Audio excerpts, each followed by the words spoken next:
white figure skates. My grandparents had managed to get a pair of skates for me, but they were hockey skates and they didn't fit me very well, and I mostly skated on my ankles. So I decided that all I would ask for Christmas were ice skates, white figure skates. I thought Christmas would never come, but come it did. I could hardly wait. We all went into the parlor and sat down around the tree. I looked around to see if there might be a package big enough for figure skates, but I didn't see one. You see, at my grandparents' house, we all opened our presents on Christmas Eve. Well, that was because, I think, they wanted to sleep in. They had had four girls, and two of them still lived with them. My youngest aunt was still going to college, but she was home for the holidays. And my oldest aunt, who was married, lived there with her husband because it was wartime and housing was difficult to find and expensive. Finally, we began to open our presents. The first one I opened was a small one. It was from my grandfather. I could guess what it was. It was a deck of cards. He was teaching me how to play gin rummy and made me keep score to help me with my math. I thanked him. My next present, I could tell what it was too. It was from my youngest aunt. It was a book. It was a book of poetry. She had taught me how to recite, "Little Orphan Annie has come to our house to stay." And I had won first prize talent show. I thanked her too. The next gift was from my oldest aunt. It was a hat and gloves and mittens that she had knitted. They were red, and it was my favorite color, but it wasn't ice skates. Finally, there was a big package. It looked a little big for ice skates, but maybe. I opened it up, and it was from my grandmother, and it was a blue snowsuit with red trim.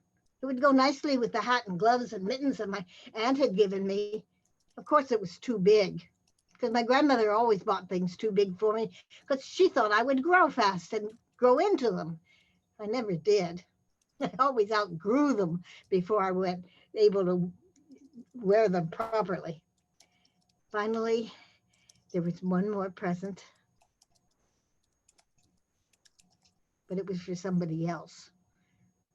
And then we all got up to go and get popcorn, hot chocolate.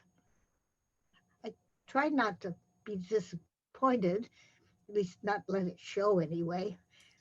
But suddenly my uncle called out, "Oh, Beverly, I think there's another present under the tree, and it seems to be for you." I turned around, and there was a box big enough for a pair of ice skates. I opened it up, and it was my ice skates. I hugged them to me and thanked everyone. And when I went to bed that night, I clutched them to me all night long. I could hardly wait for school to start. At the first day, the ice, they had flooded the playground, and we all had phys ed for ice skating. We all lined up for a race. Now I knew I could win this race with the proper skates, and we started off. I had forgotten something though. You see, figure skates have toe picks, and toe picks are unpredictable. Down I went. I kept falling, but managed to come in third. Finally, after I left my grandparents and moved to Chicago, I managed to go skating with my girlfriend to the city ice rink where they had free sessions where you could skate to organ music. And we discovered that you could pay the young male coaches to dance with you, and they would teach you some of the dances. It was heaven.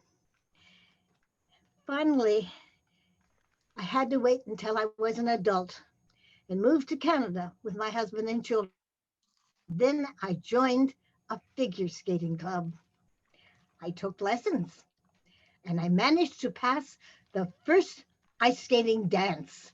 I was very proud. I even volunteered as a coach to teach the little ones how to skate. I still enjoy skating, but now I enjoy watching it on television, especially the dancing. Thank you.